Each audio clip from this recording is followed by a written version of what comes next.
عليكم ورحمة الله وبركاته.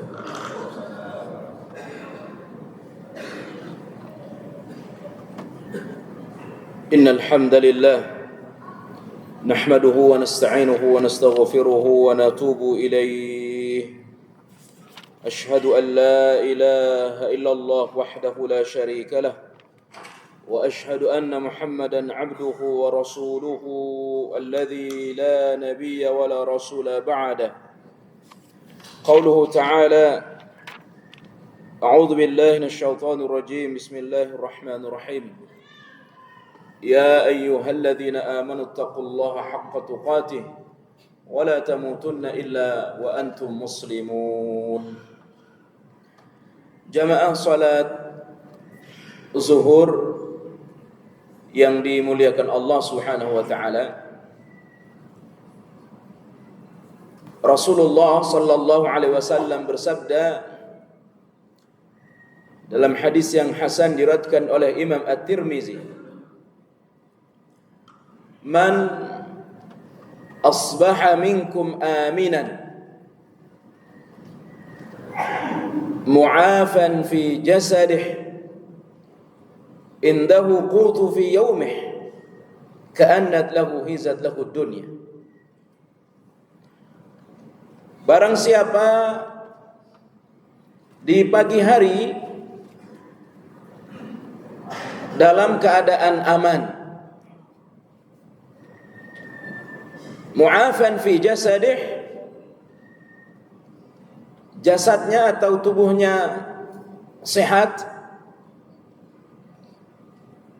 serta ada yang dia makan pada hari itu, seolah-olah dia adalah penguasa dunia. Ikhwani, jamaah yang dimuliakan Allah Subhanahu wa taala,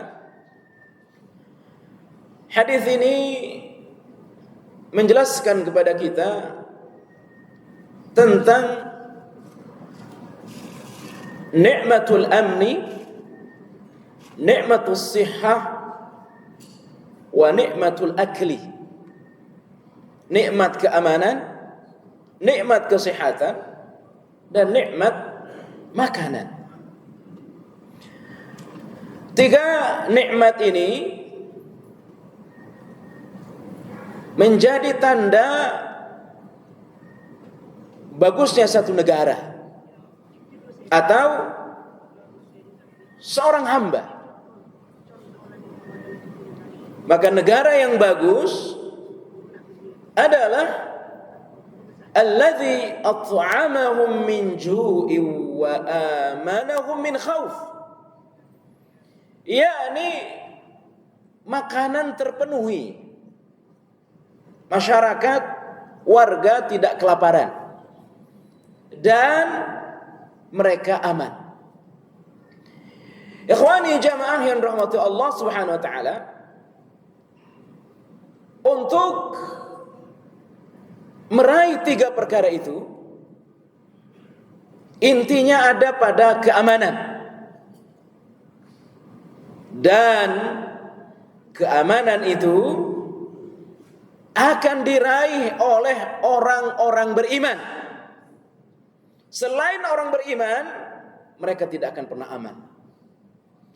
Allah Subhanahu wa taala sebutkan dalam Al-Qur'an surah An-Nahl, alladzina amanu wa lam yalbisu imanahum bizulmin ulaika lahumul amnu wa hum muhtadun. Alladzina amanu, orang-orang beriman, wa lam yalbisu imanahum bizulmin, dan mereka tidak mencampuri keimanan mereka dengan kezaliman. Ulaika lahumul amnu, mereka itu adalah orang-orang yang aman. Wa hum muhtadun, dan mereka diberikan jalan yang lurus. Ikhwani jamaah rahmati Allah Subhanahu wa taala, ketika ayat ini turun, dijelaskan oleh Imam Ibnu Katsir, para sahabat bertanya kepada Rasulullah sallallahu alaihi wasallam, Di antaranya sahabat Abu Bakar As-Siddiq radhiyallahu anhu, "Ya Rasulullah, man minna la yuzlimu nafsah?" Siapa di antara kami yang tidak menzalimi dirinya? Sesungguhnya kami punya masa lalu, terjerumus pada perbuatan maksiat. Rasulullah sallallahu alaihi wasallam menjawab, kezaliman yang dimaksud di dalam ayat ini adalah asyirk, yakni syirik. Maka ikhwan,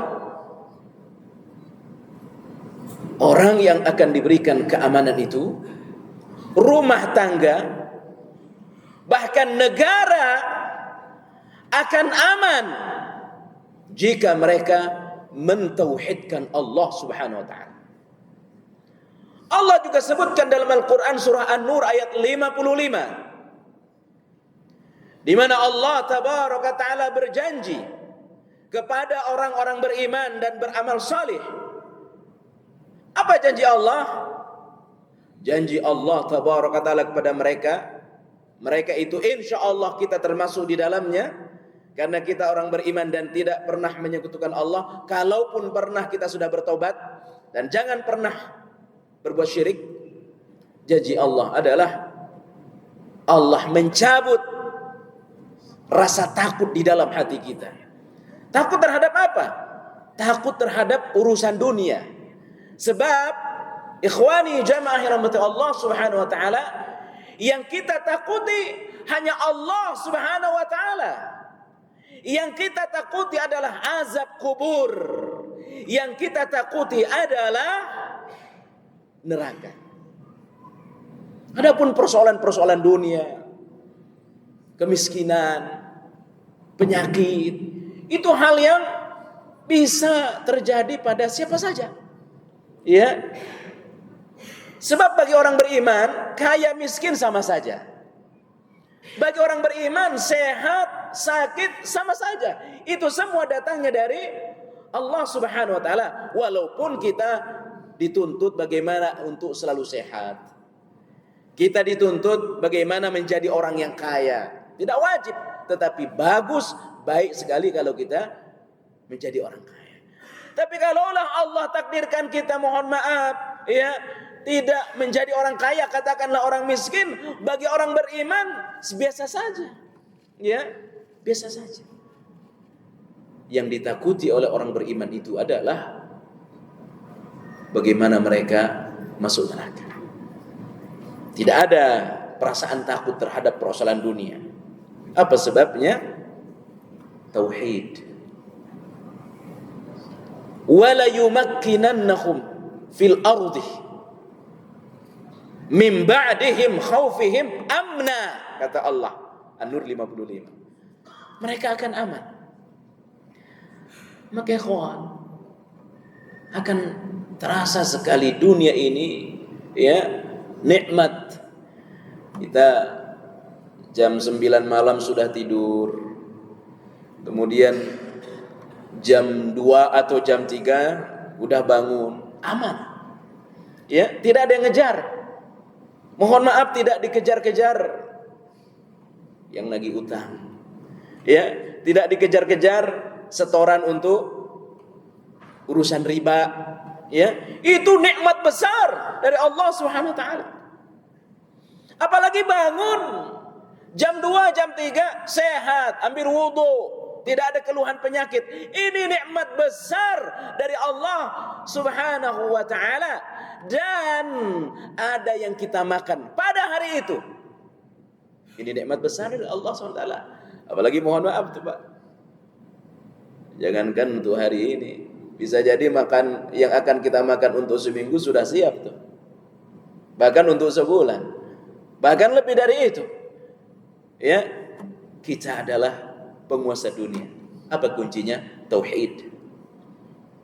Jangan pernah menduakan Allah Subhanahu wa ta'ala. Oleh sebab itu ikhwan, pintu-pintu kesyirikan ini ditutup. Ya, Rasulullah sallallahu alaihi wasallam menutup pintu kesyirikan karena Nabi tidak mau umatnya ketakutan. Nabi Muhammad sallallahu alaihi wasallam tidak mau umatnya ini sedih. Ya. Pintu syirik ditutup. Di antaranya pintu yang ditutup oleh Rasulullah sallallahu alaihi wasallam, jangan sampai kuburan dijadikan masjid. Ya, masjidnya sepi, yang ramai kuburnya tuh. Ngapain dikubur? Ya ibadah. Ya, ziarah kubur sih sunnah. Ziarah kubur sunnah.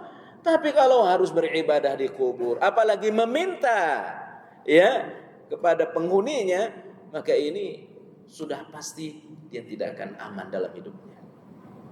Ya. Makanya kata Rasulullah SAW, jangan sampai kalian jadikan masjid sebagai kuburan, kubur sebagai masjid. Ya, pintu itu ditutup oleh Rasulullah sallallahu alaihi wasallam.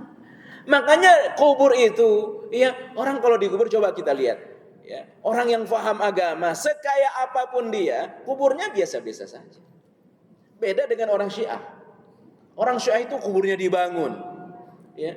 Makanya kata Rasulullah SAW kepada Ali bin Abi Thalib radhiyallahu anhu, jika kalian menemui kuburan yang dibangun, itu suruh diratakan. Ya, tentu kalau kita punya kemampuan. Ya, misalkan seorang ayah kepada anaknya. Tapi kalau setiap kubur kita robohkan, kita bisa bermasalah dengan negara, bisa bermasalah dengan orang lain. Artinya yang mungkin bisa kita ratakan, kita ratakan. Paling tidak kubur saya, kubur kita kalau meninggal jangan sampai ditinggikan oleh anak kita. Kenapa? Itu bisa menjadi pintu kesyirikan. Kalau orang sudah terjerumus pada perbuatan syirik, pasti hidupnya nggak aman. Pasti nggak aman. Demikian juga dengan negara. Ya, negara sekaya apapun negara itu, ya, sekaya apapun negara itu, secerdas apapun, sepintar apapun SDM-nya, kalau kesyirikan merajalela, nggak bakal aman. Ya, nggak bakal aman. Dicabut rasa aman dari hati mereka oleh Allah Subhanahu wa taala. Pintu-pintu syirik ditutup oleh Nabi. Misalkan ya, bagaimana foto-foto yang dianggap keramat, ya. Foto-foto yang dianggap itu orang saleh tidak dibenarkan kemudian dilukis, ya. Oh, hanya sekedar mengingat bahwa dia orang baik. Ya, itu dalam agama kita kurang bagus. Ya, tidak bagus. Makanya kalau ada rumah yang ditempel di situ foto-foto, apalagi mohon maaf ya tidak menutup aurat, itu malaikat pembawa kasih sayang nggak mau masuk ke rumah itu. Ya, kayak rumah bagus sekali kalau kosong, tidak ada foto-foto, termasuk yang dianggap orang-orang saleh. Ya, awalnya sih ingin mengenang kesalihan dia, tapi karena dia kemudian ditempel, lamalah setiap mau buka usaha, setiap mau buka foto, lihat dulu tuh foto. Setiap mau buka toko itu dilihat dulu tuh foto. Karena diyakini bahwa foto itu mendatangkan apa?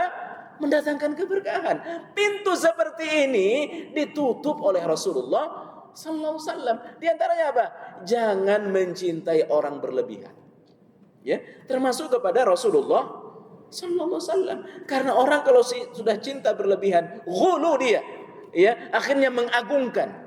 Makanya kata Nabi, jangan sampai kalian mencintai aku secara berlebihan, menyanjung aku secara berlebihan, sebagaimana orang-orang Nasrani memuji Nabi Isa secara berlebihan. Ikhwani, jamaah yang dirahmati Allah SWT. Karena itu, mari kita menggantungkan semua urusan kita kepada Allah. Ya, masih pelihara jimat, ya, yang masih suka datang orang nyebut orang pintar, ya, paranormal, padahal dukun. Udah nggak zaman itu. Ya, sudah tidak zaman jimat, perdukunan sudah tidak zaman. Ya, sekarang saatnya kita menggantungkan urusan kita kepada Allah. Wa ufawwidhu amri ilallah, kata Allah tabaraka, aku serahkan semua urusanku kepada Allah. Ya, saya serahkan semua urusan kita kepada Allah Subhanahu wa taala. Pasti aman hidup kita, Pak. Pasti aman. Tapi kalau masih ada kesyirikan, sekecil apapun syirik dalam diri kita, enggak bakal aman. Ikhwani, Jamaah rahmati Allah SWT. Dan tentu puncak keamanan yang akan didapatkan oleh orang seperti ini, aman di hari akhir. Ya, aman di hari akhir. Makanya kata Ibnu Katsir, kalau kita buka tafsirnya itu, semakin orang bersih dari syirik, maka semakin tinggi nanti derajatnya di hari akhir. Ya, ikhwani jamaah yang dirahmati Allah SWT. Kemudian setelah nikmat aman, ya nikmat sehat. Ini juga nikmat dari Allah Subhanahu wa taala, nikmat sehat. Makanya asbaha minkum aminan mu'afan fi jasadih. Nikmat sehat. Ini mesti kita jaga mumpung kita masih sehat. Ya, manfaatkan kesehatan kita untuk mendekat kepada Allah sedekat-dekatnya. Ya, sebab tiba saatnya kita tidak bisa melawan, yakni faktor usia, faktor umur, sakit-sakitan, dan tidak bisa beribadah secara normal. Ya, bahkan mohon maaf, mudah-mudahan tidak ada di antara kita sampai stroke, ya. Mungkin pikun, mudah-mudahan tidak ada di antara kita. Ya, bagaimana kondisi orang kalau sudah stroke? Bagaimana orang kalau sudah pikun? Dilihat kondisi dia sebelum dia sakit. Udah nggak bisa sholat, ya, nggak bisa puasa sunnah. Jangankan yang sunnah, yang wajib aja udah nggak bisa dia. Bagaimana orang seperti itu? Maka dilihat kondisi dia semasa dia masih sehat. Maka ya ikhwan, nasihat buat saya, buat kita semua, mumpung kita masih sehat, mari kita manfaatkan kesehatan ini untuk mendekat kepada Allah sedekat-dekatnya. Yang terakhir adalah nikmat makan. Ya, nikmat makan. Apa konsepnya? Nikmat makan sederhana saja. Yang penting ada yang kita makan hari ini. Ya, itu sudah nikmat besar. Selebihnya ya kita bagi-bagi kepada orang. Ya, kita bagi-bagi. Makanya sangat bagus sekali kalau orang Islam ini, kalau orang beriman ini kaya. Bagus sekali dia. Kenapa? Agar dia bisa berbagi. Kalau untuk dirinya sih berapa sih? Ya, paling nggak sampai 100.000 untuk dia makan sehari. Ya, selebihnya untuk apa? Untuk perjuangan. Untuk apa? Untuk dibagi, terutama kepada keluarga dekat kita, untuk kedua orang tua kita, untuk saudara-saudara kita. Allah Ta'ala alam. Mudah-mudahan kita bersih dari syirik, tubuh kita selalu sehat, dan Allah memberikan rezeki kepada kita, tentu rezeki yang halal. Allahumma inni as'aluka ilman nafi'a wa rizqan thayyiba wa amalan mutaqabbala. Doa Nabi setiap hari. Wallahu ta'ala alam. Subhanakallahu bihamdika asyhadu an la ilaha illa anta astaghfiruka wa atubu ilaik. Assalamualaikum warahmatullahi wabarakatuh.